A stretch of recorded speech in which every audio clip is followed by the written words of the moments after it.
The war between Israel and Hamas has left almost 2 million Gazans without shelter and thousands killed and wounded. The Red Crescent, affiliated with the International Red Cross, says more than 16,000 people have been killed and around 47,000 wounded since the war began. According to the Egyptian Ministry of Health, about 15,000 people have fled Gaza and been treated in 37 hospitals in Egypt. The media line sent a photojournalist to several hospitals to speak to physicians and families who have injured members about their harrowing plight. Dr. Mohammed Abu Sik is the head of the Department of Pediatrics and Neonatology at Al-Asema Hospital in Egypt. When Israel was entering Al-Shifa Hospital, which Israel claims is a stronghold of Hamas, they told patients to leave for safety.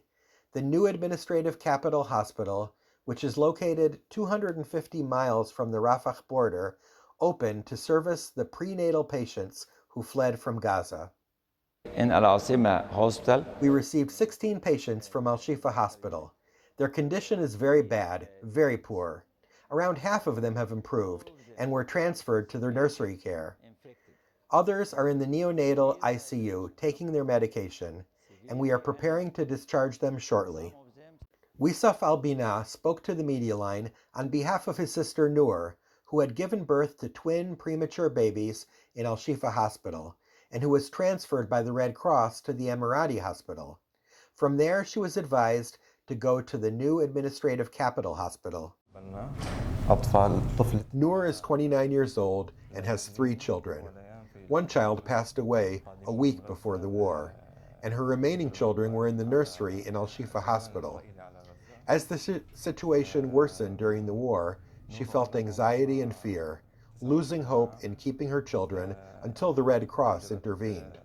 They entered Gaza and rescued the children, who were besieged by the occupying army and taken out of the nurseries for 5 days without oxygen, food, or any care.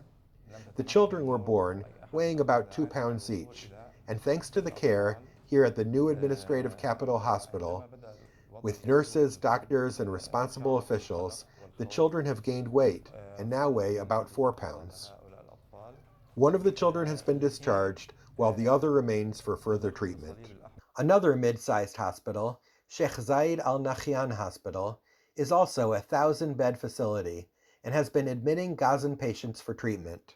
We received 19 patients from Gaza, 12 male and 7 female. We have 2 child. We received 2 child war victims. We discharged 9 patients from our hospital.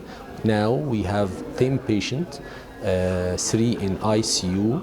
Dua Al-Bata is from the city of Khan Yunis in Gaza and was transported to Sheikh Zayed Al Nahyan Hospital, where she woke up not knowing what happened. I arrived immediately. They changed my dressing on my wound. My wound was inflamed, and I had second-degree burns. Thank God I'm in the 2nd month of pregnancy. The second concern was about my pregnancy, and the orthopedic doctor came to check on me because I had a fracture in my pelvis. Asked about what happened to her, we were sitting together on the last night, my husband, my son, and I, in the house feeling safe by the grace of God. Suddenly, we heard an explosion. It turned out they were shelling a mosque nearby. While my husband and I were discussing it, along with my son, we went to sleep. After that, I found myself in the hospital. On that day, 11 people, including my husband and son, were martyred. Only myself, my husband's cousin, and 3 young men survived. They survived the second bombing as well. After the incident, only 3 people, including the 11-month-old girl, remained displaced with us. In the end, only the girl survived and was left with no family. They all perished. I lost everything, honestly. I want to convey to the world that they should witness and see our situation in Gaza. Children, women, and the elderly, they all die if they don't have the essentials. No one stays at home, everyone is homeless, and we have no means of communication. Even the internet has been cut off from us. The house had collapsed on us without any warning. The house was bombed on us without prior notice. On October 11th, the bombing occurred around 5:30 or 6 o'clock. We were shelled. Thank God we survived. However, we lost 13 martyrs from our house.